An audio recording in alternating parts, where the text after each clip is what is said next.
الرجیم بسم اللہ الرحمن الرحیم وبہ نستعین وهو خیر المعین وصلی اللہ علی سیدنا محمد وآلہ الطاہرین اللهم صل على محمد وعلى محمد.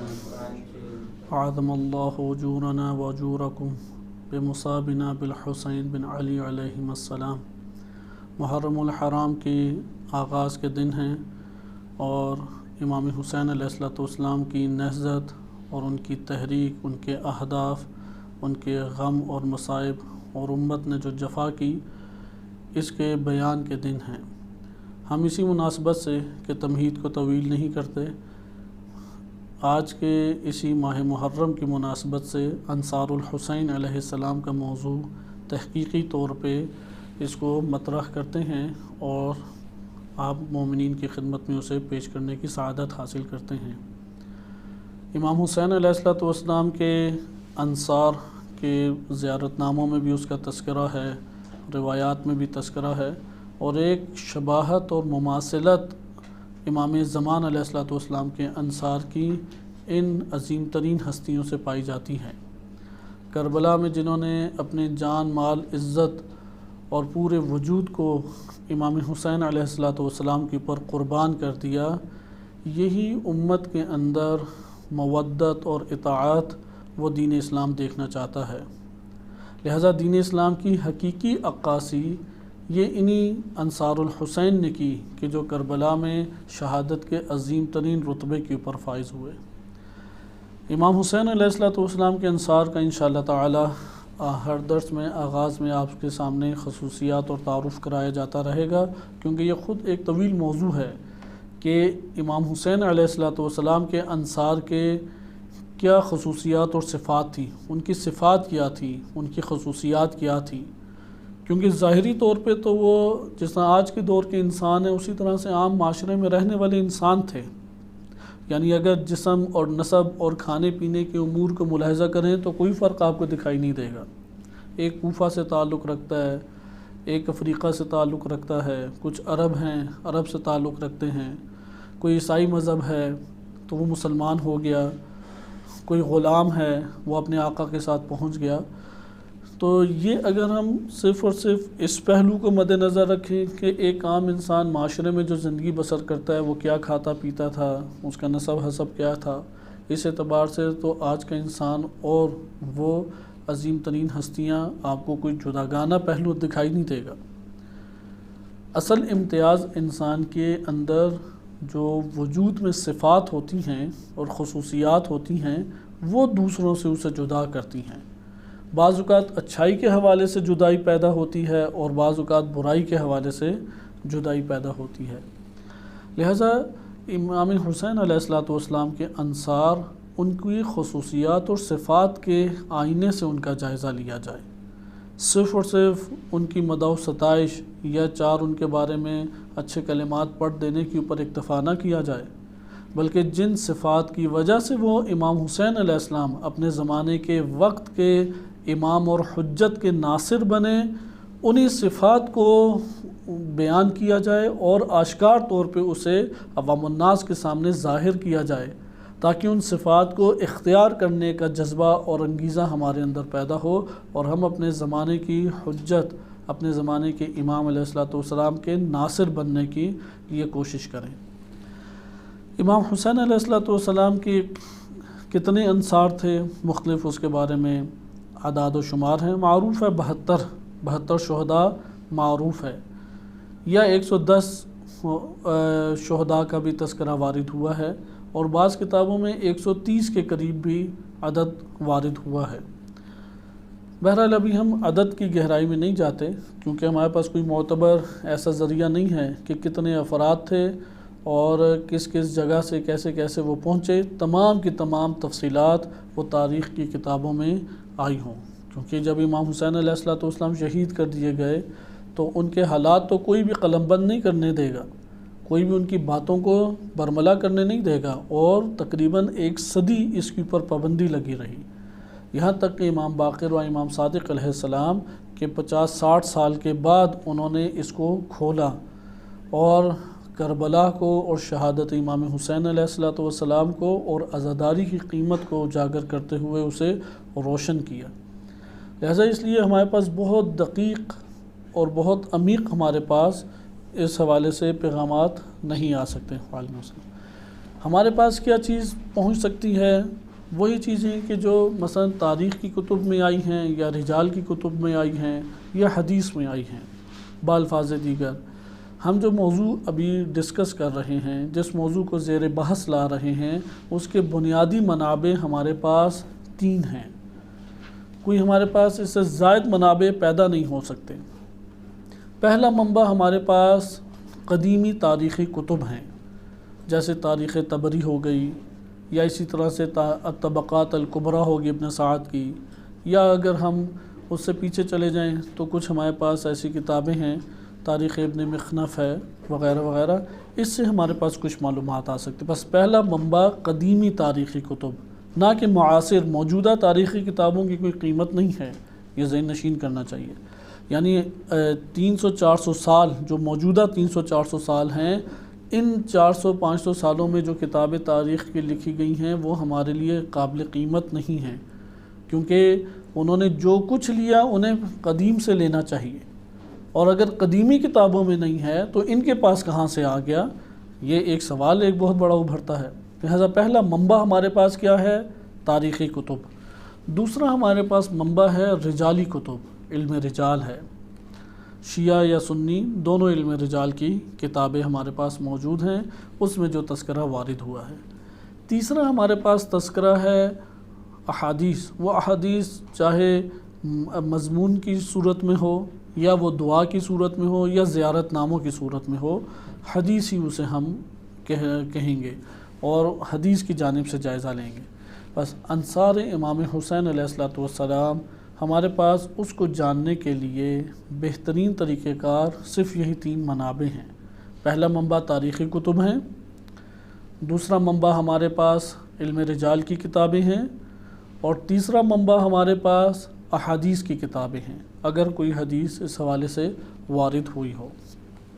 انصار الحسین علیہ السلام ان کا اپنا مقام اور عظمت ہے۔ صرف 2 حدیثیں میں آپ کی خدمت میں پیش کرتا ہوں کہ جس سے ہمیں یہ معلوم ہوتا ہے کہ امام حسین علیہ السلام نے یہ فرصت، یہ مہلت پوری امت کو دی کہ جو ناصر میرا بننا چاہتا ہے وہ میدان میں آ جائے، لیکن یہ یاد رکھے کہ اسے شہادت کی عظمت کے اوپر فائز ہونا پڑے گا۔ اس لیے قدیم ہماری ایک کتاب ہے اللہوف، یا اس سے بھی ایک قدیم کتاب ہے نزہۃ الناظر۔ اس میں امام حسین علیہ السلام سے منقول ایک جملہ وارد ہوا ہے، من کان باذلا فینا مہجتہ۔ مہجہ کہتے ہیں میم گول چشمی ہے اور جیم، مہجہ کہتے ہیں اپنی جان قربان کرنا، اپنے دل کا خون پیش کر دینا، مہجتہ ہوں۔ جو شخص یہ چاہتا ہے کہ وہ ہمارے لیے ہماری خاطر اپنی جان نچھاور کر دے، من کان باذلا فینا مہجتہ۔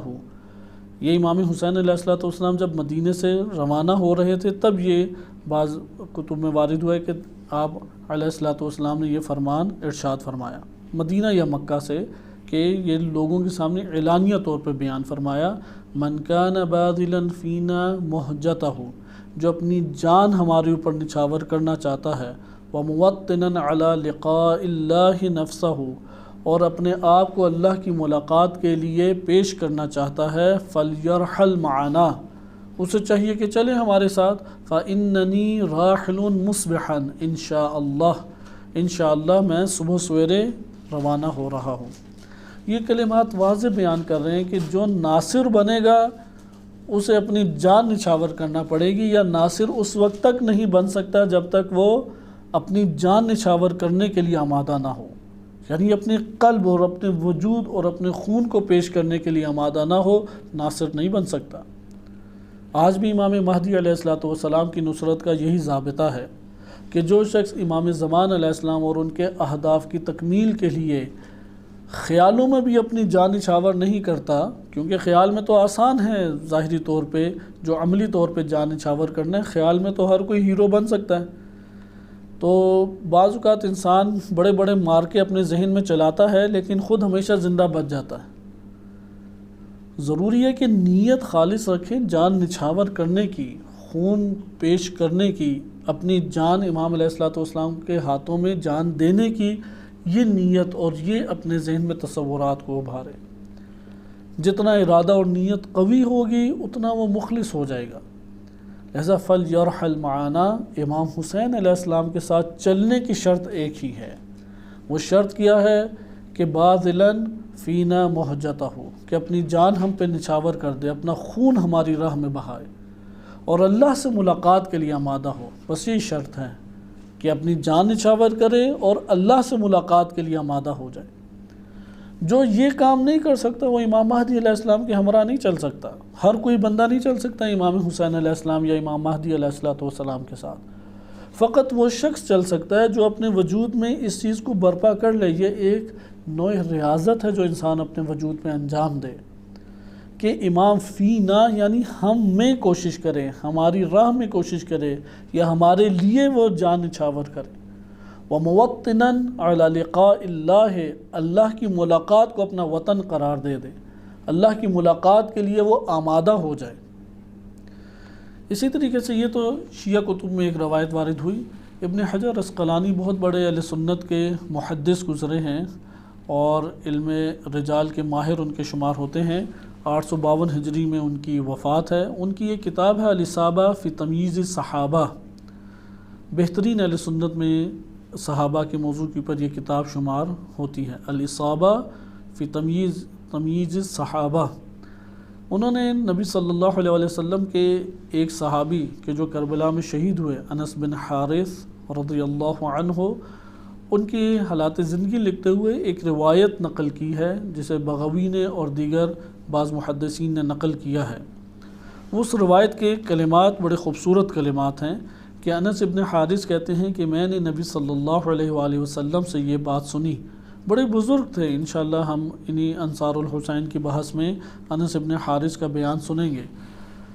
انس بن حارث کہتے ہیں کہ میں خدمت اقدس رسول اللہ صلی اللہ علیہ وسلم میں حاضر ہوا تو حضرت صلی اللہ علیہ وسلم نے یہ فرمایا جسے میں نے خود سنا، ان ابنی ھذا یعنی الحسین، کہ میرا یہ بیٹا یعنی حسین، یقتل بارض یقال لها کربلا، یہ قتل کر دیا جائے گا اس جگہ پہ جس جگہ کو کربلا کہا جاتا ہے۔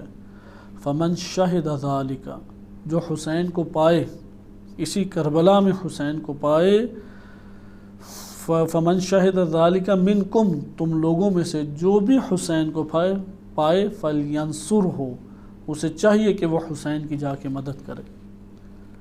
لہذا آپ نے ملاحظہ کیا کہ کربلا میں حاضر ہونا امت کے وظائف میں سے تھا۔ اس کے اوپر بعض اہل سنت اعتراض کرتے ہیں کہ اس کی سند ٹھیک نہیں ہے، فلاں راوی نہیں ہے یا مرسل ہے۔ وإلا اگر خود امام حسین علیہ السلام کے باب میں اہل سنت کتب میں جو روایات وارد ہوئی ہیں، ان روایات سے بھی یہ مضمون ثابت ہو جاتا ہے کہ امام حسین علیہ السلام کی مدد کرنا واجب ہے۔ امام حسین علیہ السلام سے مودت اور ان کی اطاعت کرنا ضروری ہے، کیونکہ یہ دونوں امامان قام او قعدہ، قیام کریں یا قعود کریں، ہر دو صورتوں میں یہ امام ہیں۔ یا جس طریقے سے محدث البانی کے معروف اہل سنت شخصیت ہیں، الجامع الصغیر میں انہوں نے حدیث نقل کی ہے کہ نبی صلی اللہ علیہ وسلم فرماتے ہیں انا حرب لمن حاربکم، کہ جس نے تم سے جنگ کی وہ مجھ سے بھی حالت جنگ میں ہے، جس نے تم سے سلامتی سے پیش آیا میں بھی اس کے ساتھ سلامتی کے ساتھ ہوں۔ لہذا یہ معیار کہ امام حسین علیہ السلام کی جنگ گویا کہ رسول اللہ کے ساتھ جنگ ہے، جب یہ معیار واضح ہو گیا تو یہ پوری امت کا ایک وظیفہ ہے کہ وہ ناصر بنے۔ اب یہ ہمیں پڑھنی چاہیے یہ اسباب اور وجوہات، کیوں صرف اتنی ہی تعداد 72 یا 110 یا 130 افراد، بس اتنی ہی تعداد ناصر بنی، بقیہ ناصر نہیں بنے۔ شیعہ ہوں یا سنی ہوں، بحث یا سنی کی نہیں ہے، ادھر بحث پوری امت کے سامنے ایک وظیفے کی انجام دہی اور امام وقت کی نصرت ہے۔ آخر کیوں نصرت کے لیے نہیں پہنچے، اس کے اسباب ہیں، اس کی وجوہات ہیں۔ انصار الحسین علیہ السلام، اس کا تعارف کرانے کے لیے یہ دو حدیثیں کافی ہیں کہ نصرت چاہیے امام وقت کو۔ فَلْيَرْحَلْ مَعَنَا، جو ہمارے ساتھ چلنا چاہتا ہے، چلنے کی شرائط ہیں، ہر کوئی نہیں چل سکتا امام وقت کے ساتھ، ہر کوئی اپنے امام زمان کے ساتھ نہیں چل سکتا، صرف وہ امام وقت کے ساتھ چل سکتا ہے کہ جس نے اپنے وجود میں تمنا شہادت کو برپا کیا ہے۔ اس لیے آپ امام حسین علیہ السلام کے انصار، جتنے بھی انصار ہیں، ان کے کلمات اور رجز پڑھیں جو انہوں نے جنگ کرتے ہوئے پڑھے تھے، آپ کو ان سب میں مشترکہ طور پہ ایک وصف ضرور نظر آئے گا، اور وہ یہ ہے کہ وہ اپنی شہادت کی تمنا کو لیے ہوئے آگے دشمن کے ساتھ مقابلہ کرتے نظر آتے ہیں۔ جناب قاسم علیہ السلام کا یہ جملہ آپ کو سنائی دیتا ہے کہ شہادت جو ہے وہ شہد سے زیادہ شیریں تر ہے میرے لیے۔ اسی طرح بقیہ ہیں کہ وہ شہادت کی عظمت پہ فائز ہونا چاہتے ہیں، یعنی امام حسین علیہ السلام کی راہ میں قتل ہونا چاہتے ہیں۔ اگر یہ جذبہ وجود میں نہ آئے، امام مہدی علیہ السلام اپنے زمانے کے وقت کے امام کے ساتھ نہیں چل سکتا۔ آرزو شہادت عملی طور پہ اس کو انجام دینے کی کوشش کرے، کیونکہ جو شہادت کی تمنا رکھتا ہے وہ ہر قسم کے خطرات میں جا کے کود پڑنے کے لیے آمادہ ہوتا ہے۔ وہ گھبراتا نہیں ہے، وہ ڈرتا نہیں ہے، وہ وظیفہ شناس ہوتا ہے، وظیفے کو جان کے عمل کرنے پہ آتا ہے، بے شک جان چلی جائے۔ نہ اسے زندانوں سے ڈر لگتا ہے، نہ قید خانوں سے گھبراتا ہے، نہ تشدد سے گھبراتا ہے، نہ دیگر خیالات اور وسوسے آ کے جو خوف میں مبتلا کرتے ہیں ان سے گھبراتا ہے۔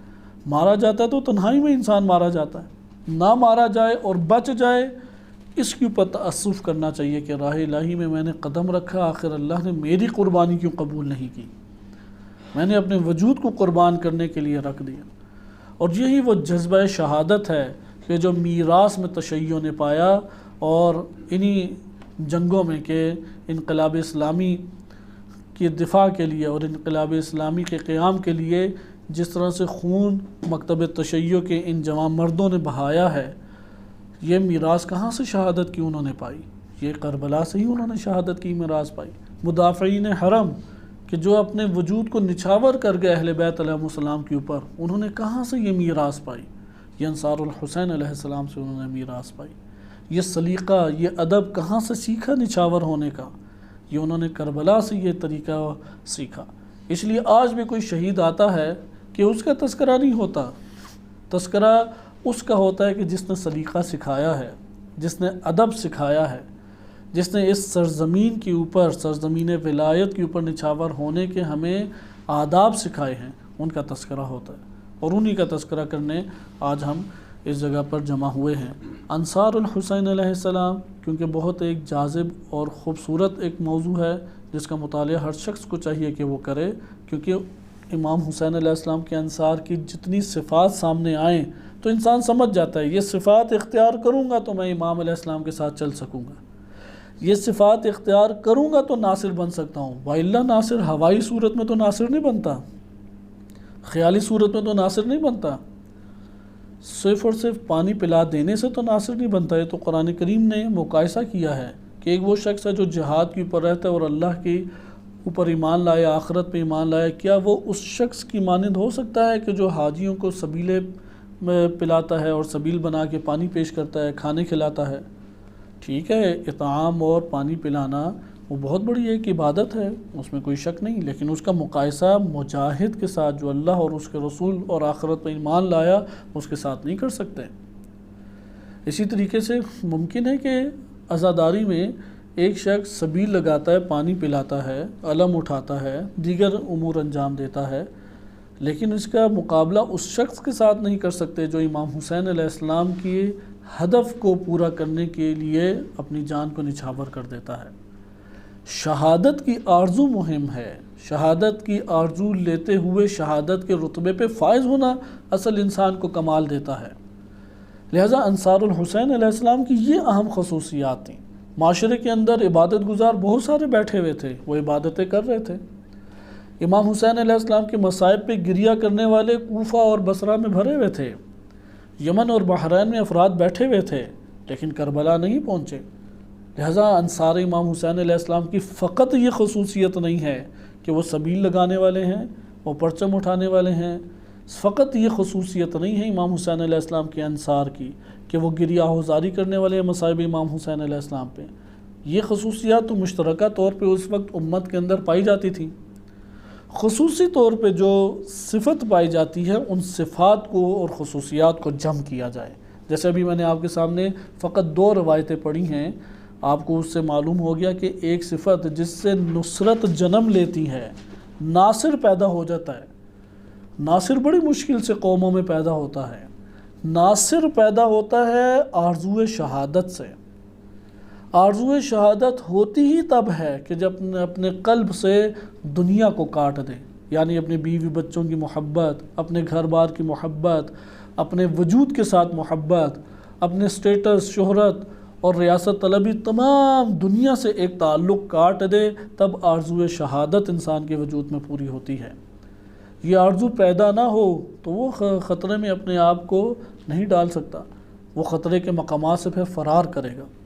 لہذا امام حسین علیہ السلام کا ناصر وہ بن سکا کہ امام نے پہلے بیان کر دیا، من کان باذلا فینا محجتہ، جو اپنے خون کے نذرانے ہماری راہ میں پیش کر سکتا ہے، اپنی جانوں کو قربان کر سکتا ہے، اپنا خون دل بہا سکتا ہے ہماری راہ میں، وہ ہمارا ناصر بن جائے گا. فلیرحل معنا، اسے چاہیے کہ آئے ہمارے ساتھ.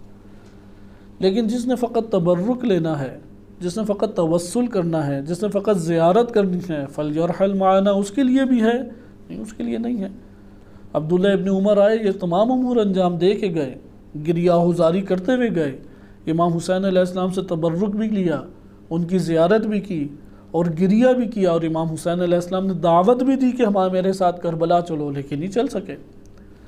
یعنی دعوت عمومی ہے، لیکن چل کون پائے گا؟ کہ جو شہادت کے لیے آمادہ ہے. اور یہ عبداللہ ابن عمر کہ امام حسین علیہ السلام کے لیے کربلا نہیں پہنچے، اس کے بعد بدترین طریقے سے بنو امیہ کا خادم بننا پڑا. بدترین، تاریخ نے معتبر ذرائع سے لکھا ہے، صحیح سند روایات میں اہل سنت کی آیا ہے کہ بدترین طریقے سے اموی خدمت گزار اور غلامی کرنے پڑی.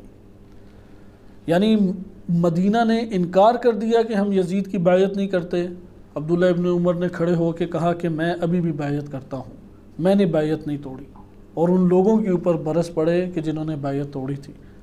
یزید جیسے فاسق کی بیعت مدینے کے افراد کر لیں. عبداللہ ابن عمر جو حسین کے ساتھ نہیں گئے، بالآخر یزید کے ساتھ بیعت کرنے پڑی. بالآخر عبد الملک بن مروان کے ہاتھوں میں بیعت کرنے پڑی. حجاج کے سامنے جھکنا پڑا.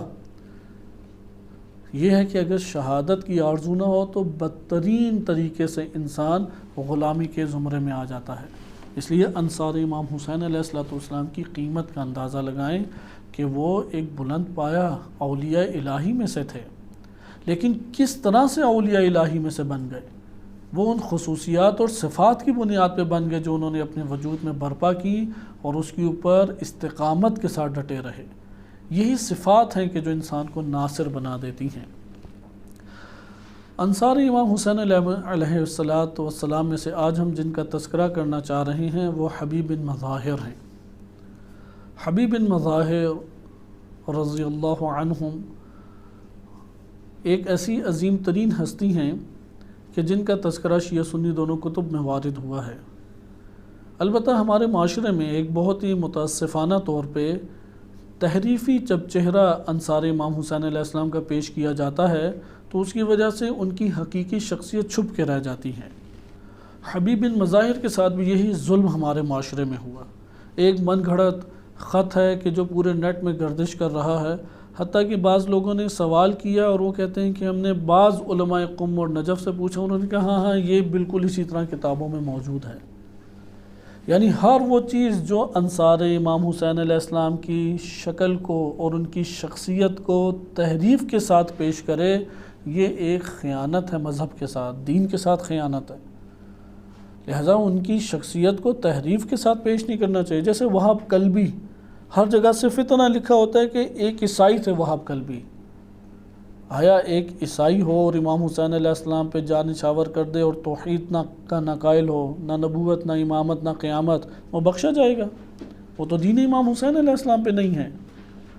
وہاب کلبی اور ان کی والدہ اور ان کی زوجہ، یہ تینوں کی تینوں ایمان لائے امام حسین علیہ السلام کے ہاتھوں میں. یہ لکھنا چاہیے وہاں پہ. خالی عیسائی تو قبول نہیں ہے دین اسلام میں، خالی ہندو تو قبول نہیں ہے. ادھر تو اہل سنت کے اوپر ٹوٹ پڑتے ہیں کہ وہ ولایت کے قائل نہیں ہیں. اور تعجب کی بات ہے کہ جو نہ توحید کا قائل ہے، نہ نبوت کا، نہ ولایت کا، نہ قیامت کا، اس کو وہ قبول کر لیتے ہیں۔ یہ کیسی تشیع ہو گئی؟ امام حسین علیہ السلام کا مکتب اور دین ایسا نہیں ہے۔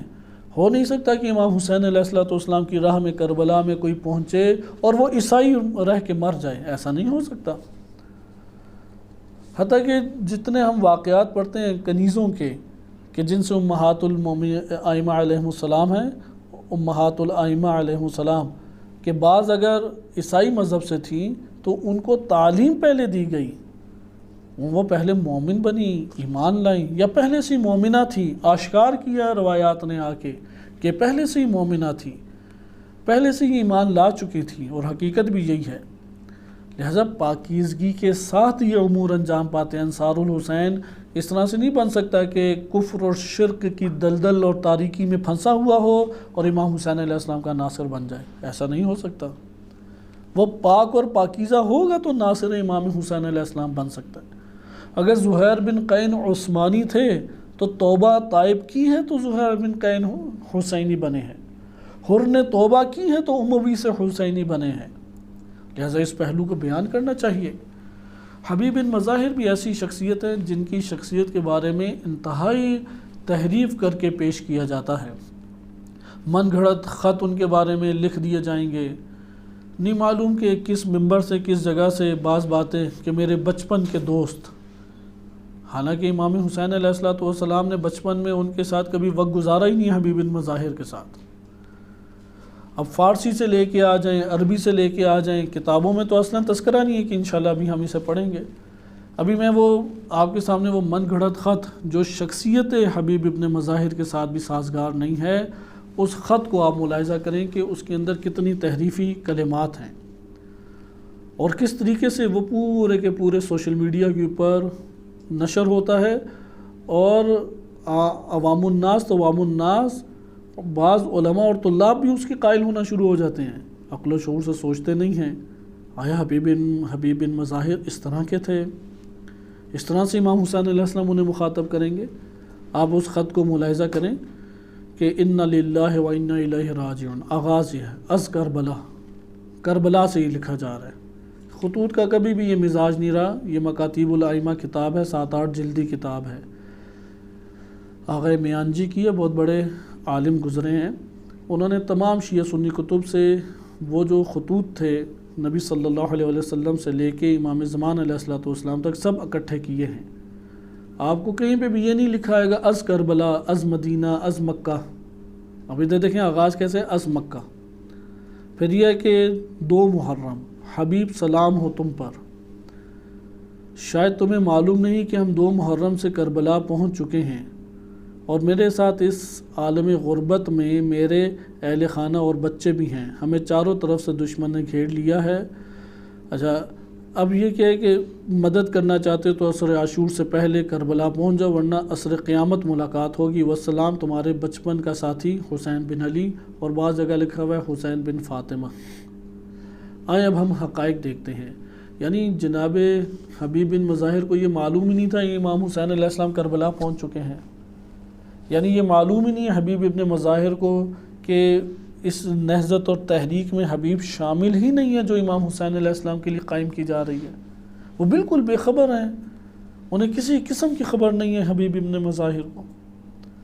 آئیں اب ہم حقیقت دیکھتے ہیں۔ سب سے پہلے تو یہی بات، میرے بچپن کے دوست، حتیٰ کہ بعض یہ اصل میں باتیں آتی ہیں ایران اور عراق سے، اور جس طرح ہمارے ہاں ایک ذہنیت بن چکی ہے عن ہو تو جیسے مرضی راوی ہوں، وہ کہتے ہیں سند تو موجود ہے۔ اسی طرح عربی یا ایرانی کوئی عالم ممبر کے اوپر کوئی بات کر لے، یا کوئی شہرت یافتہ وہ ایک بہت بڑا عالم ہو کوئی بات کر لے، سمجھتے ہیں یہ بس دلیل ہو گئی، حالانکہ یہ طرز طریق یہ غلط طریقہ کار ہے۔ صحیح طریقہ کار یہی ہے کہ انسان کتابیں اور وہ بھی مستند اور معتبر جو ذرائع ہیں، جو منابع معتبر ہیں، ان کی طرف رجوع کریں۔ آپ کے سامنے اس کے مثلا میرے بچپن کا دوست، اسی کو لے لیں، نیٹ کے اوپر فارسی میں کئی مقالے ہیں، ادھر سوال پوچھا گیا ایک مولانا سے، ایرانی ہیں، کہ حبیب جو ہیں وہ بچپن کے دوست تھے؟ انہوں نے کہا جی بچپن کے دوست تھے۔ کہا انہیں خط لکھا، انہوں نے کہا انہیں خط بھی لکھا. کہا کام پر ہے؟ کہا کہ ہے کتابوں میں ہے. کہاں کتابوں میں ہے؟ کوئی کتاب نہ شیعہ نہ سنی، ضعیف سے ضعیف کتاب میں بھی نہیں ہے. یہ خط تو کسی بھی جگہ پہ بھی نہیں ہے. آپ بچپن کے دوست کا اندازہ لگائیں، آپ نیٹ پہ ابھی ویکیپیڈیا ہی دیکھ لیں، ویکیپیڈیا میں یہ حبیب ابن مظاہر کا لکھا ہوا ہے، ویکی فقہ ہے، ویکی شیعہ ہے، ان میں آپ جا کے خود دیکھیں. امام حسین علیہ السلام کی ولادت بسعادت تمام کے تمام مسلمانوں کے لیے عیاں ہیں. 3 شعبان 4 ہجری، 4 ہجری 3 شعبان، اور 60-61 ہجری کو شہادت ہے امام حسین علیہ السلام کی. کتنا سال بنتے ہیں یہ؟ اگر 60 ہجری مانے تو 57 سال کی عمر میں، 57 سال کی عمر میں امام حسین علیہ السلام شہید ہو گئے. اور اگر 61 سال مانے تو 58 سال کی عمر میں امام حسین علیہ السلام شہید ہو گئے. حبیب بن مظاہر ولادت ہوئی ہے ہجرت سے 14 سال پہلے، یعنی جب نبی صلی اللہ علیہ وسلم مکہ مکرمہ میں پہنچے ہیں، حبیب ابن مظاہر کی تب عمر کتنی تھی؟ 14 سال عمر تھی ان کی. یہ کتب میں ہے، آپ ویکیپیڈیا دیکھ لیں، ویکی شک دیکھ لیں، ویکی فقہ ہے، یا دیگر ہمارے انسائکلوپیڈیا جو نیٹ کے اوپر موجود ہیں ادھر بھی آپ سرچ کر سکتے ہیں. کتابیں آپ دیکھ لیں، شیعہ سنی دونوں میں لکھا ہے حبیب بن مظاہر ہجرت سے پہلے 14 سال کے تھے. اور جب امام حسین علیہ السلام 4 ہجری کو پیدا ہو رہے ہیں تو کتنے سال عمر ہے؟ 18 سال عمر. امام حسین علیہ السلام کی ولادت باسعادت کے وقت حبیب ابن مظاہر کی عمر مبارک ہے 18 سال. اب امام حسین علیہ السلام 3 یا 4 سال کے ہوتے ہیں تو وہ ہو جاتے ہیں 22-23 سال کے. 22-23 سال کا میرے بچپن کا دوست بن جائے گا. کیسے بچپن کا دوست بن گیا؟ اور پھر بچپن میں دوستی سے کیا مراد ہے؟ کیونکہ اختلاف ہے. حبیب بن مظاہر کے بارے میں اہل سنت کتب میں آیا لہو ادراکن. ابن حجر عسقلانی نے لکھا ہے الاصابہ فی تمییز صحابہ میں، جلد نمبر 2 صفحہ 142. اس میں انہوں نے حبیب کی بجائے تے سے حتیت لکھ پائے ہیں. یہ بعض نسخوں میں ہو جاتا ہے، بعض اوقات لکھنے میں اشتباہ یا ناسخ کی طرف سے ایسا ہو جاتا ہے. حتیت بن مظاہر یا مظاہر، ان کے بارے میں لکھے لہو ادراکن، یعنی نبی صلی اللہ علیہ وسلم کا زمانہ پایا ہے انہوں نے. آیا ملاقات کی ہے؟ یعنی کہ شیعہ سنی دونوں رجال اور تاریخ کی کتب بیان کرتی ہیں کہ انہوں نے نبی صلی اللہ علیہ وسلم کی زیارت نہیں کی، اور اگر زیارت کی ہے تو صحابی ہیں. ممکن ہے یہ کہا جا سکے نہیں زیارت کی انہوں نے، لیکن چونکہ امام حسین علیہ السلام کے انصار، اور یہ والی بات اور یہ تجزیہ زیادہ معتبر بھی محسوس ہوتا ہے، کیونکہ امام حسین علیہ السلام کے انصار کو انہوں نے بدنام کیا تھا، ان کے بارے میں کوئی کلام نہیں کرنے دیتے تھے، اس لیے رجال کی کتب میں آیا ہی نہیں. اب حبیب جیسی شخصیت کیسے ہو سکتا ہے نبی صلی اللہ علیہ وسلم سے ملاقات نہ کریں؟ حتماً ملاقات کی ہوگی. اور انہوں نے زمانہ جب پایا ہے تو حبیب بن مظاہر وہ صحابہ میں سے، اکثر ہمارے متاخر علماء انہی تجزیہ تحلیل کی بنیاد پہ انہیں صحابی شمار کرتے ہیں، لیکن مدینہ میں مقیم نہیں رہے. یہ شیعہ سنی دونوں قائل ہیں. مثلا شیعہ علم رجال کی طرف آ جائیں، اس میں واضح طور پہ لکھا ہے حبیب بن مظاہر امام علی علیہ السلام، امام حسن مجتبی و امام حسین علیہ السلام، ان 3 ائمہ کے صحابی تھے.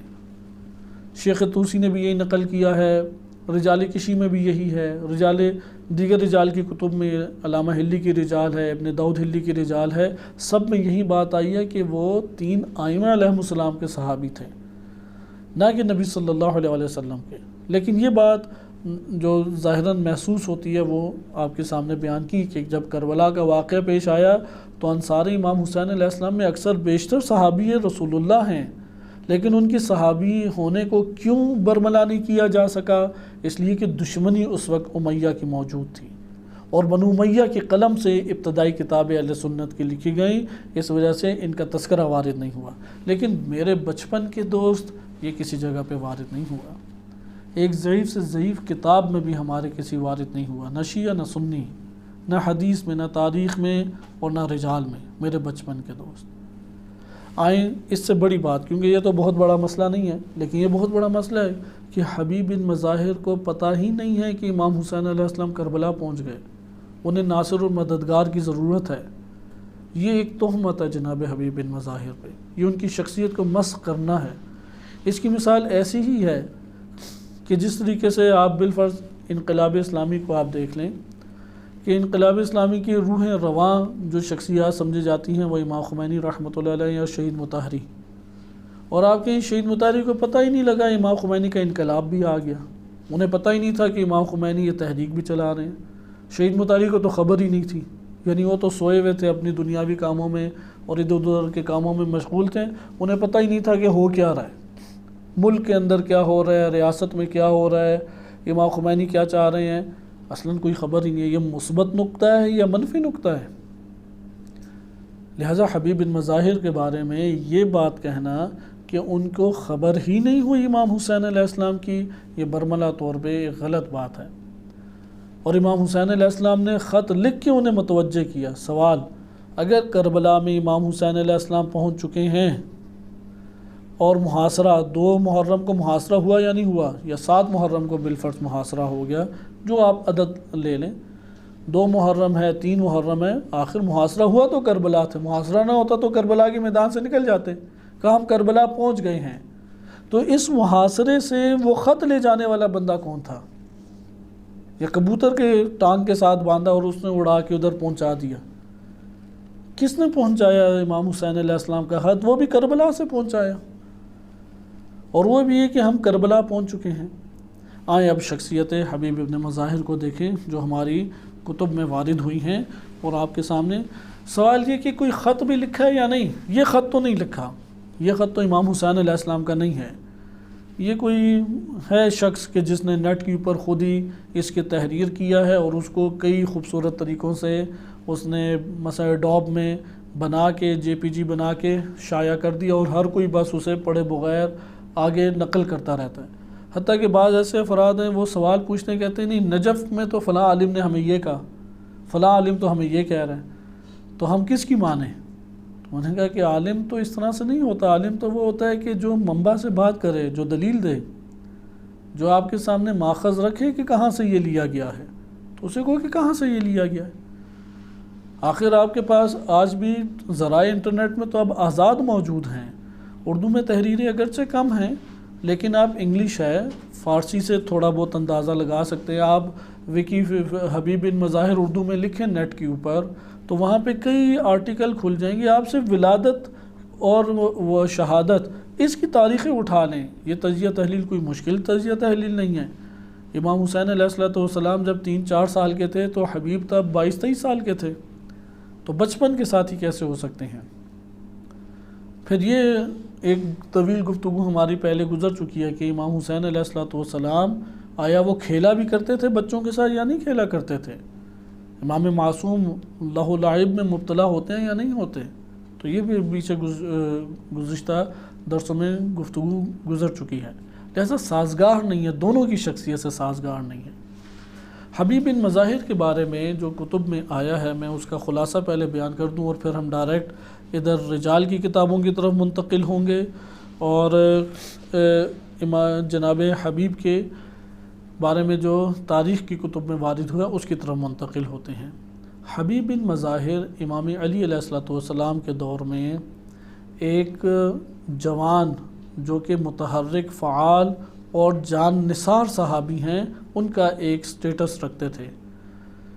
ان کا پورا نام شیعہ کتب میں پورا نام وارد نہیں ہوا، اہل سنت بعض کتب میں جیسے ابن حجر عسقلانی نے ان کا پورا نام ذکر کیا ہے حبیب بن مظاہر، کیونکہ 3 طرح سے ان کا نام لکھا جاتا ہے، مظاہر بھی لکھا جاتا ہے حبیب بن مظاہر، اچھا اسی طریقے سے مظہر بھی لکھا جاتا ہے، میم ذال الف ہٹا کے مظہر، اور ہے کے اوپر شد ڈال کے مظاہر باب تفعیل کے ساتھ، ظہر یظاہر مظاہر، مظاہر بھی ان کا نام لکھا جاتا ہے، تینوں طرح سے آیا ہے۔ اور ہمارے بعض علماء ہیں کہ جنہوں نے مظاہر کو ترجیح دی ہے، مظاہر کو ترجیح دی ہے۔ بنی اسد سے تعلق تھا۔ بنی اسد حقیقی معنی میں عرب قبائل میں سے ایک بڑا قبیلہ ہے، یمن میں یہ آباد قبیلہ ہوتا تھا یا نجد کے قریب علاقوں میں آباد ہے، یعنی نجد، طائف اور یمن سائڈ پہ ہی یہ ہے، اور عدنانی یعنی قدیم ترین عربوں سے یہ تعلق رکھتے ہیں یہ قبیلہ بنی اسد۔ یہ بنی اسد امام علی علیہ السلام کے دور میں اس کے کئی حصے مختلف جگہوں پہ منتقل ہوئے، کچھ مدینہ سائڈ پہ آئے، کچھ مثلاً طائف چلے گئے، کچھ ہیں کہ جو کوفہ میں منتقل ہو گئے، اس طرح سے وہ پوری اسلامی ریاست میں یہ قبیلے پھیلے، لیکن اصل اساس بنی اسد قبیلے کی کیا ہے؟ وہ یہی نجد کا علاقہ ہے، عربستان میں نجد ہے، یا آپ ایک نو بعد کے ایام میں یمن بھی کہہ سکتے ہیں، اور اس کے اوپر بہت تفصیل کے ساتھ آپ نیٹ میں بڑے خوبصورت تحقیقی مقالے موجود ہیں، بنی اسد کے بارے میں آپ خود معلومات حاصل کر سکتے ہیں۔ جناب حبیب بن مظاہر کا تعلق اسی بنی اسد قبیلے سے تھا۔ بنی اسد قبیلہ امام علی علیہ السلام کے دور میں کوفہ میں منتقل ہو گیا، اور یعنی ایک شاخ اس کی منتقل ہوگی، اور کوفہ میں جو منتقل ہوئے، یہ کوفہ میں منتقل ہونے والے خصوصی طور پہ امام علی علیہ السلام کے شیعہ کہلاتے تھے، اور ہمیشہ انہوں نے امام علی علیہ السلام و امام حسن و حسین علیہ السلام کا ساتھ دیا، ہمیشہ ساتھ دیا۔ البتہ کیا پورے قبیلے نے ساتھ دیا، یہ ایک الگ بات ہے، لیکن اسی قبیلے کی ہمدردیاں ہمیشہ ساتھ رہی ہیں، اور اسی سے بڑی بڑی شخصیات بھی نکلتی رہی ہیں۔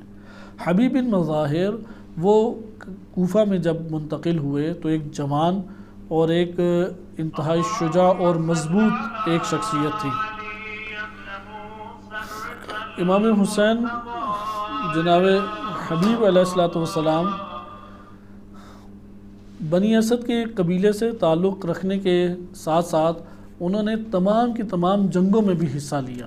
کوئی ایسی جنگ نہیں تھی کہ جس میں امام علی علیہ السلام کے دور میں جو جنگیں ہوئیں اس میں جناب حبیب بن مظاہر نہ ہوں۔ اچھا، اس طرف توجہ رہے کہ امام علی علیہ السلام کی جب حکومت آئی تو امام علیہ السلام نے ایک اسپیشل کمانڈو فورس تیار کی تھی، اسپیشل کمانڈو فورس، جس کا نام ہے شرطۃ الخمیس۔ شرطۃ الخمیس میں حبیب بن مظاہر کا شمار ہوتا ہے۔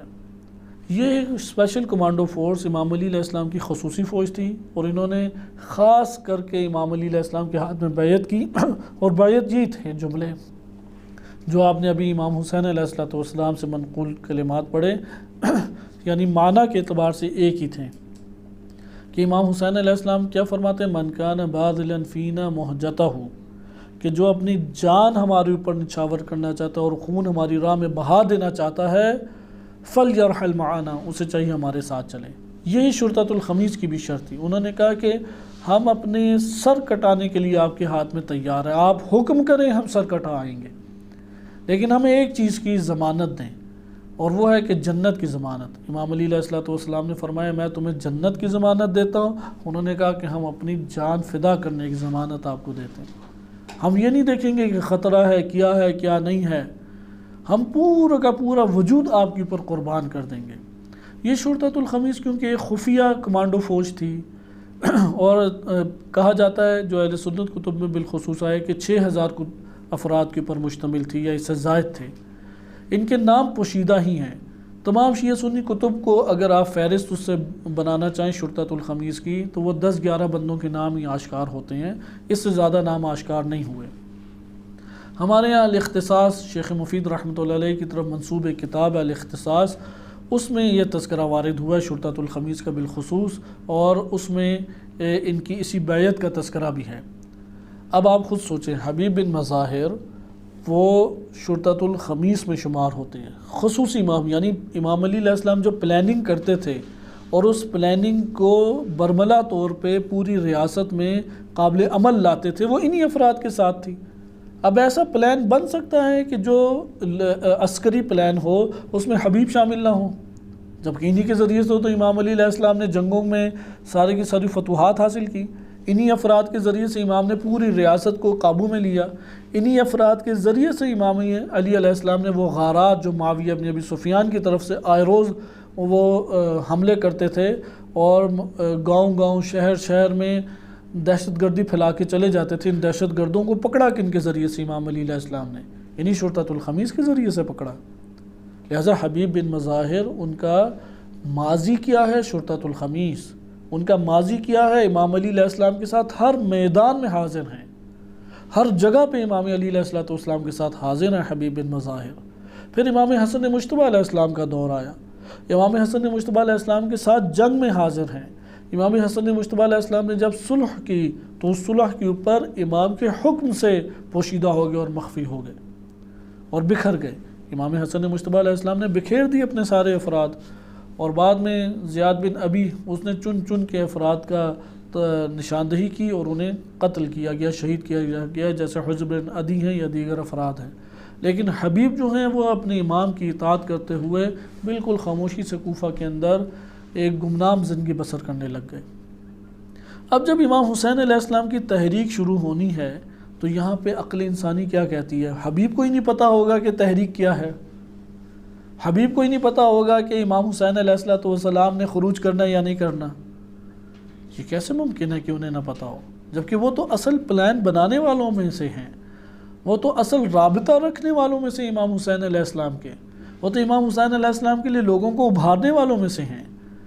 اور یہی ہمیں تاریخ سے واضح طور پہ مل جاتا ہے۔ آپ تاریخ طبری پڑھیں، آپ اسی طرح سے وقعت و طف قدیمی کتاب ہے اس کا مطالعہ کریں، ابن مخنف کی، اردو میں یہ ترجمہ ہو چکی ہیں، اردو میں تاریخ ابن مخنف ترجمہ ہے، آپ اس کا مطالعہ کر سکتے ہیں، دقیق مطالعہ کریں، آپ کو پتہ لگے گا کہ حبیب ابن مظاہر کی کیا عظمت اور جلالت ہے۔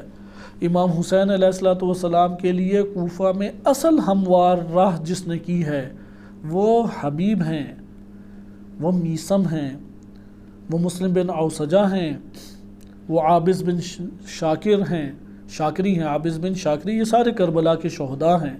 یہ ہستیاں ہیں کہ جنہوں نے امام حسین علیہ السلام کے لیے کوفہ میں راہ ہموار کی۔ اس لیے یہ راہ ہموار کرنے والوں کا اگر گہرا ربط اور تعلق نہ ہوتا تو کس طریقے سے کوفہ میں یہ لوگوں کو ابھارتے۔ اس لیے امام حسین علیہ السلام نے جو خروج کیا اور جو خفیہ، ہمارے پاس ان کے تمام خفیہ خطوط تو پہنچے نہیں ہیں امام حسین علیہ السلام کے، اور تمام افراد جن سے امام حسین علیہ السلام کے خفیہ روابط تھے وہ بھی نہیں پہنچے، لیکن حبیب، مسلم بن اوسجہ اور اسی طرح عابس ہیں، یہ شخصیات آشکار ہو گئیں، میثم ہیں، یہ شخصیات آشکار ہو گئیں۔ اچھا، مختار ثقفی اس فہرست میں شامل نہیں ہیں، نہ ماضی میں کسی جنگ میں امام علی علیہ السلام کے ساتھ ہیں، نہ شرطۃ الخمیس میں تھے، نہ امام حسن مجتبیٰ علیہ السلام کے ہمراہ ہوئے، نہ امام حسین علیہ السلام کی تحریک کے لیے لوگوں کو ابھارنے والے تھے۔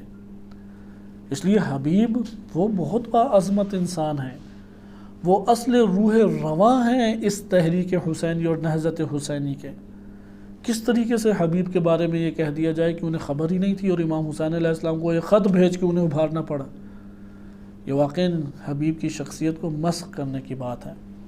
اب آئیں آپ تاریخ طبری اور تاریخ ابن مخنف اور دیگر کتب سے کہ آپ خود مراجعہ کریں، اس میں جو تحریر ہے اس کے مطابق مسلم بن عقیل جب تشریف لائے اور کوفہ میں اترے، یعنی جب وہ وہاں پہ آئے تو انہوں نے مختار ثقفی کے گھر میں ان کا پڑاؤ ہوا۔ پہلے اترتے ساتھ کس کے گھر میں گئے؟ مختار کے گھر میں۔ یہ بھی پلاننگ کا حصہ تھا، اگر آپ دقت کریں یہ پلان کے بغیر نہیں ہو سکتا کس کے گھر جانا ہے، کیونکہ مختار کی شخصیت ایسی تھی کہ حکومت بالا سے اس کے تعلقات بھی تھے اور ایک اثر و رسوخ بھی معاشرے کے اندر اس کا موجود تھا، اور بازی کسی جنگ میں چونکہ نہیں ہے اس لیے فوراً شک نہیں جا سکتا تھا۔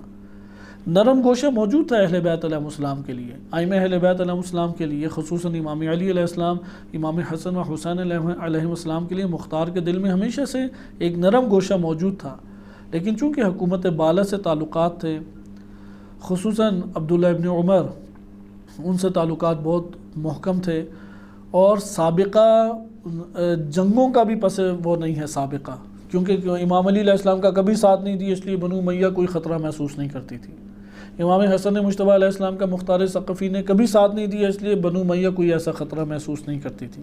لیکن چونکہ اب مسلم بن عقیل آئے تو نیچے پلان موجود تھا سارا، تو مسلم بن عقیل اس پلان کے مطابق مختار ہی کے گھر میں آئے، اور تاریخ طبری نے بھی لکھا ہے یہ بات، اور دیگر تاریخی کتب میں بھی آئے کہ مختار کے گھر میں مسلم بن عقیل آئے، اور جیسے وہاں پہ آئے اب دیکھیں کہ کون تحریک کو ابھار رہا ہے۔ وہاں پہ پہلا خطبہ عابس شاکری نے دیا، کربلا کے بڑے عظیم شہید ہیں عابس، انشاءاللہ ہم ان کے بارے میں پڑھیں گے۔ انہوں نے پہلا خطبہ دیا ان کی بات کاٹ کے، کیونکہ حبیب بڑے جوشیلے انسان تھے، بڑے فداکار اور جانثار تھے، انہوں نے ادھر ہی ان کی بات کاٹی اور کھڑے ہو گئے اور کہا کہ ہم اپنے خون کا آخری قطرہ بہانے تک امام کا ساتھ دیں گے۔ یہ دیکھیں، یہ آغاز ابھی امام حسین علیہ السلام راہ میں ہیں، کربلا نہیں پہنچے۔ یہ جھوٹا خط کیا کہہ رہے ہیں ہمیں کہ میں 2 محرم ہوگی یہ خط پہنچ چکا ہوں اس لیے تم آ جاؤ، اور یہ تاریخی حقائق کیا کہہ رہی ہے؟ امام حسین علیہ السلام ابھی راہ میں ہیں، وہ مدینہ میں ہیں یا مکہ میں ہیں یا کس جگہ پہنچے نہیں پتہ، مسلم بن عقیل وہ مختار کے گھر میں آئے ہیں تو وہاں پہ حبیب جذبات کے ساتھ کھڑے ہو گئے اور پورا خطبہ انہوں نے دیا کہ وہ ابھی گنجائش ہمارے پاس نہیں ہے کہ ابھی ہم اسے پڑھ سکیں. یہ محکم تاریخ کی کتب میں آیا ہے. بقیہ حبیب کے بارے میں جو چیزیں ہیں وہ محکم کتب میں نہیں آئی نہیں، اس لیے ان کے بارے میں شک کریں گے وہ ہے یا نہیں واقعہ، لیکن اس کے بارے میں ہم شک نہیں کریں گے. اس کے بعد مسلم بن عوسجہ ہیں، وہ کھڑے ہوئے اور انہوں نے کھڑے ہو کے پھر وہاں پہ اپنے بیانات دیے اور بیعت کا سلسلہ شروع کیا. اولین مسلم بن عقیل کے ہاتھ میں بیعت کر کے امام حسین علیہ السلام کی بیعت کرنے والے وہ کون ہیں؟ حبیب. سوال، اچھا حبیب تبھی متحرک ہوئے جب مسلم بن عقیل مختار کے گھر میں اترے تھے کوفہ آ کے، یا اس سے پہلے بھی متحرک تھے؟ ہمارے پاس شیعہ سنی دونوں کتب گواہ ہیں کہ اس سے پہلے بھی متحرک تھے. امام حسین علیہ السلام کو ابتدائی طور پہ خط لکھنے والے اور تمام حالات سے آگاہ کرنے والے اور ان کے اوپر ان کو مسلسل انقلاب اور خروج کی دعوت دینے والے، ان میں ابتدائی خطوط لکھنے والوں میں حبیب بن مظاہر کا نام ہے. آپ شیعہ کتب اٹھائیں، سنی کتب اٹھائیں، خطوط کس نے لکھی امام حسین علیہ السلام کو، ان میں حبیب کا نام آپ کو دکھائی دے گا. آپ جتنے بھی خطوط لے آئیں، جتنے بھی کتابوں سے لے آئیں، تیسرا چوتھا نام وہ حبیب بن مظاہر کا نام ہے. لہٰذا حبیب بن مظاہر شروع ہی سے امام حسین علیہ السلام کے لیے راہ ہموار کر رہے تھے، یہاں تک کہ انہوں نے آگے بڑھ کے خطوط لکھے، یہاں تک کہ لوگوں کو آمادہ کیا. حتیٰ کہ یہ تو دور کی بات کہ جب مسلم بن عقیل آ گئے اور جب انہوں نے ان کے ہاتھ پہ بیعت کی امام حسین علیہ السلام کے حق میں اور اپنی جان نچھاور کرنے کی تصدیق کرائی، آگے کے پلان بھی حبیب نے بنا کے دیے. کہا کہ نہیں، مسجد کوفہ چلیں، مسجد کوفہ میں جا کے بیعت کریں گے، اور ہزاروں لوگوں نے مسلم بن عقیل کے ہاتھوں میں بیعت کی. حتیٰ کہ بعض کتب میں اس طرح سے آیا ہے کہ جب مسلم بن عقیل گھیر لیے گئے تو حبیب جذبات کے ساتھ اپنی تلوار لے کے نکلے کہ جا کے دفاع کریں مسلم بن عقیل سفیر امام حسین علیہ السلام کا. تو ان کے قبیلے والوں نے پکڑا اور ایک ان قسم کا انہیں بے ہوش کر کے ایک جگہ پہ انہوں نے تہہ خانے میں قید کر دیا، اور اس وقت تک قید رکھا کہ یہ حالات تھم جائیں. حبیب کو نکلنے نہیں دیا. آپ حبیب کے جذبات اور ان کی فداکاری کو دیکھیں. اب جب نکلے ہیں تو ایسا نہیں ہے کہ جذبات کے ساتھ نکل کے اندھا دھند کام کر دیں، نہیں، لوگوں میں پھر تبلیغ شروع کی، لوگوں کو جم کیا اندر ہی اندر، اور رکھا کہ ہم اس ٹائم نکل کے حملہ کریں گے. بعض جگہوں پہ 70 بندے اکٹھے ہوئے، بعض جگہوں پہ 72 بندے اکٹھے ہوئے، کیونکہ یہی طریقہ کار تھا. جب مسلم بن عقیل شہید کر دیے گئے تو پلاننگ کو تھوڑا سا جدا کیا گیا. یہ جو پلاننگ جدا کی گئی، یعنی پلان کیا بنا رہے ہیں اس کی بڑی توجہ رکھیں. یعنی ناصر شہادت کی آرزو کے علاوہ نہیں بنتا، ناصر فداکاری کے علاوہ واقعاً جنم نہیں لیتا، سجدے کرنے سے ناصر نہیں بنتا، صرف روزے رکھنے سے ناصر نہیں بنتا، خمس زکوٰۃ دینے سے ناصر نہیں بنتا. اپنی جان کو ہدف امام حسین علیہ السلام کے اوپر لوٹا دینے سے ناصر جنم لیتا ہے. فداکار چاہیے. آج بھی دین تشیع کو فداکار چاہیے. آج بھی دین تشیع کو، امام مہدی علیہ السلام کو، امت اسلامیہ کو فداکار چاہیے جو دفاع کے طور پہ اپنی جان کو فدا کر دے. لہذا حبیب بن مظاہر کے علاوہ بھی تو آخر شیعہ تھے. ادھر شیعہ سے مراد شیعہ اثنا عشری نہیں ہے، یہ ذہن نشین کریں. تاریخ میں شیعہ کا معنی الگ ہے، علم رجال کی کتب میں شیعہ کا معنی الگ ہے، اور عقائد کی کتب میں شیعہ کا معنی الگ ہے. کیونکہ ابھی شیعہ کے معنی کے اوپر ہماری گفتگو نہیں ہے، وقت زیادہ نہ ہو جائے، اس لیے ہم آئیں. امام حسین علیہ السلام کی جو جان نچھاور کرنے کے لیے اور ان کی مدد کرنے کے لیے آمادہ ہوئے، ابھی ہم انہیں شیعہ کہہ رہے ہیں. ان میں سے جو افراد تھے وہ سارے کے سارے آمادہ نہیں ہوئے. 72 تک دوبارہ اکٹھے ہوئے، اور ان میں سے بھی اکثر رہ گئے. جب نکلے ہیں حبیب تو رہ گئے. لیکن جو امام حسین علیہ السلام کے واقعاً دل میں فداکاری اور شہادت کا جذبہ رکھتے تھے، جان نچھاور کرنا چاہتے تھے، کس طرح سے انہوں نے پلاننگ کی. بعض ایسے افراد تھے کہ جنہوں نے لسٹوں میں نام لکھوا دیا، کہ ابھی واقعہ کتابیں سے پڑھنے کا وقت نہیں، انشاءاللہ کل ہم اسی واقعے کو پڑھیں گے کہ امام حسین علیہ السلام کے کربلا پہنچتے ہی یا پہنچنے سے پہلے وہاں پہ تلواریں بننا شروع ہو گئیں، ذرا تقسیم ہونا شروع ہو گئی، فوج میں بھرتی ہونے کے اعلانات ہو گئے تھے، لسٹیں بن رہی تھیں، لوگ جا جا کے یزیدی لشکر میں اپنی بھرتیاں کرانے کے لیے اپنے نام لکھوا رہے تھے۔ اسی لیے کربلا کے میدان میں سب سے بڑا یزیدی کون سا لشکر پہنچا؟ کوفہ سے ہی پہنچا، کہیں اور سے تو نہیں آ سکتا تھا، کوفہ ہی سب سے قریبی جگہ تھی، ادھر سے ہی عبید اللہ ابن زیاد ابن مرجانہ یہی ادھر سے لے کے گیا۔ لہٰذا امام حسین علیہ السلام کے مد مقابل بعض افراد تھے جنہوں نے اپنے آپ کو لشکر یزید میں بھرتی کرا لیا، بعض ہیں جنہوں نے حبیب بن مظاہر کی طرح پلاننگ کی، افراد کو جوڑا کہ ہم قلعہ ٹائپ ہوا کرتا تھا کیونکہ دیواریں شہر کی ہوتی تھیں اور ادھر نگہبان ہوا کرتے تھے، تو ہم رات کے کسی ٹائم پہ یا غفلت کے کسی ٹائم پہ حملہ کریں گے اور یہ دروازے توڑ کے بھاگ جائیں گے۔ تو وہ افراد جنہوں نے اپنی بھرتیاں کرائیں لشکر کے اندر، وہ جیسے ہی امام حسین علیہ السلام کے سامنے پہنچے، کربلا کی زمین پہ پہنچے، وہاں سے گھوڑوں کو دوڑا کے وہ امام حسین علیہ السلام کے ساتھ ملحق ہو گئے۔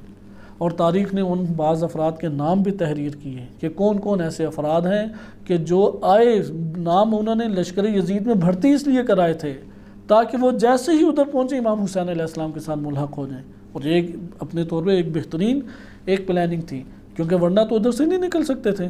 اب تو سختی اتنی کر دی، فوج وہاں پہ لے آئی گئی تھی، کرفیو ایک قسم کا لگا دیا گیا تھا، وہاں پہ تو ایک ایک بندے پہ، حبیب بھی وہاں پہ پوشیدہ ہیں، سارے شرطۃ الخمیس سے تعلق رکھنے والے پوشیدہ کر دیے گئے۔ میثم تمار کو 25 ذی الحجہ کو ہی پھانسی لٹکا دیا گیا۔ امام حسین علیہ السلام کی کربلا پہنچنے سے ایک ہفتہ پہلے میثم تمار کو شہید کیا گیا ہے۔ اس لیے دشمن کی نگاہ تھی کہ کون کون بندے ہیں شرطۃ الخمیس کے، دشمن کی نگاہ تھی کون کون بندے امام حسین علیہ السلام کے، اس لیے ان کو انہوں نے پھانسی لٹکایا، جیلوں میں ڈالا۔ لہذا حبیب نے اب کیا پلاننگ کی؟ حبیب نے پلاننگ کی اور راتوں رات حملہ کیا اور بڑی سخت لڑائی ہوئی، اس میں کئی بندے شہید ہو گئے جو امام حسین علیہ السلام کے ساتھ ملحق ہونا چاہتے تھے۔ حبیب ایک دو بندوں کے ساتھ نکلنے میں کامیاب ہو گئے، یہ تاریخ میں وارد ہوا، چند افراد کے ساتھ نکلے، ہمارے پاس زیادہ تعداد نہیں آئی، حبیب کا نام آیا یا جون کا نام آیا، لیکن چند افراد نکل گئے۔ وہ نکلے ہیں تو حبیب وہاں پہ دو واقعات حبیب کی زندگی میں ملتے ہیں اس نہضت کے دوران کہ انہوں نے ہنسی مذاق خوب کیا، ان میں سے ایک یہی موقع ہے۔ جب نکلے تو خوب کہے لگائے اور ہنسے، تو اس نے کہا کہ یار یہ ہنسنے کا ٹائم ہے کوئی، کیا تمہیں کیا شوخی سوجی ہوئی ہے، یہ ہنس رہے ہو؟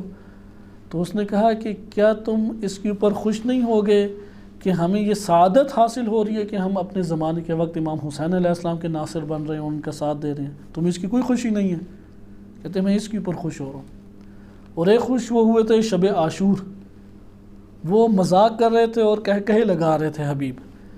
تو اس نے پوچھا یہ آج کی رات کہ تمہیں پتہ ہے کل شہید ہو جانا ہے، یہ کوئی ہنسنے کی رات ہے؟ اس نے کہا میں کیسے نہ ہنسوں، کیا شہادت کا ملنا تمہاری نظر میں کوئی خوشی کی بات نہیں ہے؟ ہم شہید ہوں گے، پھر حور العین کے پاس اور جنتوں کی سیر کریں گے، تمہیں شہادت کے مرتبے کی کوئی خوشی موجود نہیں ہے؟ لہذا حبیب ایک زندہ دل انسان تھے، ایک شجاع ترین انسان تھے، اور روح رواں تھے امام حسین علیہ السلام کی نہضت و تحریک کی۔ ان کے خفیہ طور پہ بھی امام حسین علیہ السلام سے روابط تھے اور اعلانیہ طور پہ بھی روابط تھے، اور انہوں نے مسلم بن عقیل کے لیے رائے ہموار کی، انہوں نے مسلم بن عقیل کے ہاتھوں پہ لوگوں سے بیعت کروائی، انہوں نے لوگوں کو ابھارا، اور یہاں تک کہ وہ کربلا میں پہنچ گئے امام حسین علیہ السلام کے پاس۔ اور جب امام حسین علیہ السلام کے پاس پہنچ گئے تب بھی لوگوں کو ابھارنے، کیونکہ لوگوں کو ابھارنے والا بندہ اگر نہ ہو تو اصلاً معاشروں کے اندر تحریک برپا ہی نہیں ہوتی، ضروری ہے کہ کوئی لوگوں کو ابھارے۔ ہمارے ہاں تو اسی لیے یہ اجتماعی شعور نہیں عوام الناس میں، اس لیے عوام الناس اپنے ہی حالات میں بیٹھے رہتے ہیں، لیکن ہونا چاہیے کہ ایک مرکز کی طرف ابھارے، ہونا چاہیے کہ ایک شخصیت کی طرف ابھارے تاکہ لوگ اس کی طرف جمع ہو۔ اور حبیب اسی اسٹیٹس کے مالک تھے کہ انہوں نے لوگوں کو ابھارا، اور تاریخ کی کتب میں وارد ہوا ہے کہ حبیب جب امام حسین علیہ السلام کے پاس پہنچے تو امام سے ایک دن فرمایا کہ یا امام دشمن کی تعداد بہت زیادہ ہے، اگر آپ مجھے مہلت دیں تو یہی جو فرات اور یہ کناروں کے اوپر بعض بنی اسد کے بعض افراد ہیں جو خانہ بدوشوں جیسی زندگی بسر کرتے ہیں، میں خاموشی کے ساتھ ان کے پاس جا کے لوگوں کو ان میں سے ابھار سکتا ہوں، اور تاکہ وہ کربلا آئیں اور ہماری تھوڑی تعداد میں اضافہ ہو۔ تو امام حسین علیہ السلام نے انہیں اجازت دی، اور وہ پوشیدہ طور پہ ایک طریقے سے نکلے، کیونکہ آج بھی نقشے بنے ہوئے ہیں امام حسین علیہ السلام کا مثلا اگر خیمے اس طرح لگے ہیں تو ادھر خندق کھود دی تھی امام حسین علیہ السلام نے، ادھر سے دشمن نہیں آ سکتا تھا۔ اس جگہ پہ، اس جگہ اور ادھر سب سے بڑی تعداد تھی دشمن کی، ادھر سے لے کے یہ تعداد دشمن کی زیادہ تھی، ادھر کم تھی، ادھر ہی دریائے فرات بہتا تھا، اس لیے حضرت عباس علیہ السلام اس جگہ سے پانی لینے گئے۔ اس لیے آپ جائیں تو حرمین، بین الحرمین، حضرت عباس علیہ السلام کا روضہ بھی اس طرف ہے، امام حسین علیہ السلام کا اس طرف روضہ مبارک ہے۔ تو یہ جو تعداد تھی، اس لیے وہ پیچھے سے نکلے اور طریقے سے گئے حبیب، اور وہاں پہ لوگوں کے جو خانہ بدوشی کی زندگی بسر کرتے تھے، بنی اسد کے ہی بعض قبائل، مختلف خاندان آس پاس دریا کے آباد ہو گئے تھے، ان کو ابھارا کہ امام حسین علیہ السلام کی مدد کیجیے، اور ان میں سے اکا دکا آ گئے، زیادہ تر افراد اس وقت بھی نہیں آئے، لیکن آپ اس سے حبیب کی شخصیت کا اندازہ لگائیں۔ آیا یہ خط سازگار ہے ایسی عظیم شخصیت کے، جو پوشیدہ طور پہ بھی امام حسین علیہ السلام سے رابطے میں، انہیں خط لکھ کے بلا بھی رہے امام حسین علیہ السلام کو، جو شخصیت، جو سفیر حسین کا استقبال کرنے والا ہے، جو شخصیت سفیر حسین کو پلان بنا کے دینے والا ہے، کوفے کے لوگوں کو بیعت کے اوپر ابھارنے والا ہے، ان کے دفاع کے لیے اپنی جان کو نچھاور کرنے کے لیے نکلتا ہے سفیر حسین کی۔ پھر وہاں سے کوفے سے امام جناب حبیب نکلے اور ادھر پہنچ کے بھی لوگوں کو ابھار رہے ہیں۔ کیا ایسی شخصیت کے لیے سازگار ہے کہ میں 2 محرم سے پہنچ چکا ہوں اور تم بھی پہنچ جاؤ ورنہ عصر قیامت ملاقات ہوگی؟ یہ کسی کے اپنے ذہنی تخیلات ہیں، اور اس نے قلم سے چنے ہوئے الفاظ کے ساتھ یہ تحریر کر کے لوگوں کے ذہنوں میں حبیب کی ایک مسخ شدہ تصویر کو رقم کیا ہے۔ کتابوں میں صرف 2 خط ملتے ہیں، ایک خط ملتا ہے حبیب کے بارے میں، ایک تو یہ جھوٹا خط ہو گیا، ایک خط ہے کہ جو یہ اسی کتاب میں، کہ کتاب کا میں تعارف کرا دوں کہ یہ مکاتیب الائمہ کتاب ہے، اور اس کے مصنف جو ہیں علی احمدی میانجی ہیں، معاصر ہیں، کچھ عرصہ پہلے وفات پائی ہیں انہوں نے۔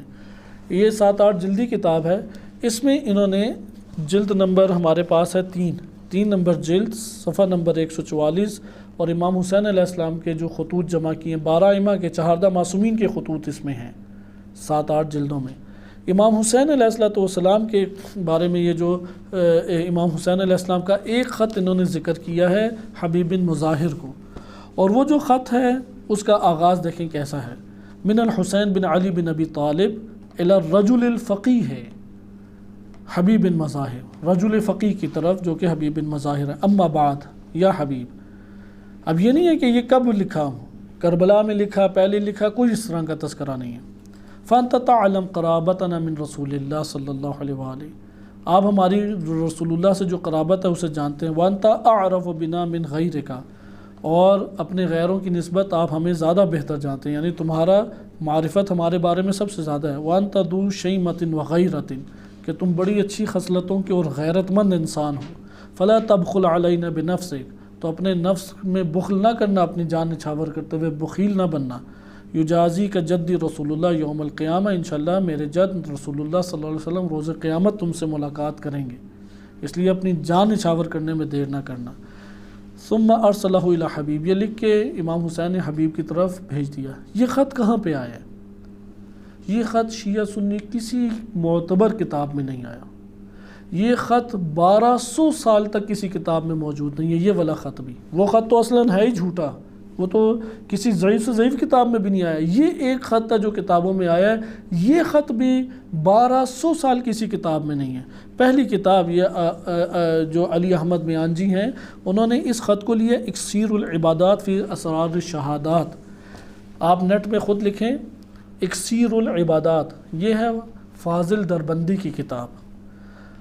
فاضل دربندی ان کی جو ہے شخصیت، وہ 1285 ہجری میں وفات پائی ہیں، ابھی 1442 ہو گیا ہے ایک محرم سے، وہ 1285 ہجری یعنی کم سے کم 200 سال پہلے کے ہیں۔ 1200 سال تک کسی کتاب میں یہ نہیں ہے۔ سب سے پہلے فاضل دربندی نے اسے اپنی اس کتاب اکسیر العبادات میں تذکرہ کیا ہے، اور یہ جو کتاب ہے اکسیر العبادات، اس کے بارے میں اکثر علماء انتہائی منفی نگاہ رکھتے ہیں۔ شہید مطہری رحمۃ اللہ علیہ نے تو شدید تنقید کی ہے کہ تمام خرافات کی بنیاد یہی کتاب ہے جو آپ کو تحریفات عاشورہ کے بارے میں یا محرم الحرام کے بارے میں ملتی ہیں، اسی کتاب سے تحریفات ہیں۔ محدث نوری نے شدید تنقید کی ہے اس کے اوپر، بزرگ تہرانی نے، سید محسن الامین نے، یہ تمام کے تمام بزرگ شخصیت اس کتاب کے انتہائی غیر معتبر ہونے کے قائل ہیں۔ اور اس میں یہ کتاب میں سب سے پہلے اس کتاب میں یہ خط ہے، اس سے پہلے کسی جگہ پہ یہ والا خط ہی نہیں ہے۔ اس کے بعد دوسری کتاب ہے معالی السبتین فی احوال السبتین، امام حسن و حسین علیہ السلام کے حالات پر ہے، ملا محمد مہدی حائری مازندرانی کی کتاب ہے۔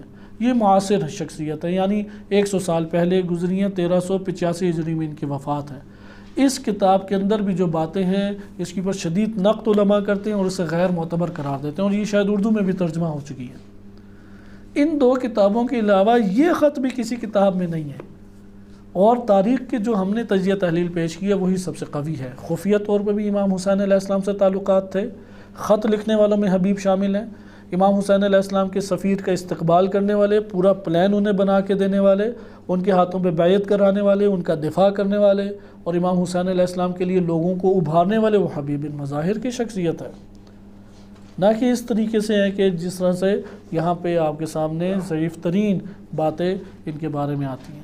انشاءاللہ حبیب بن مظاہر کے بارے میں ہم اگلے درس میں رجال، شیعہ کتب رجال و شیعہ کتب تاریخ سے انشاءاللہ مطالعہ کریں گے تاکہ ان کی شخصیت ہمارے سامنے آشکار ہو سکے۔ اور صلی اللہ علیہ سیدنا محمد و آلہ طاہرین۔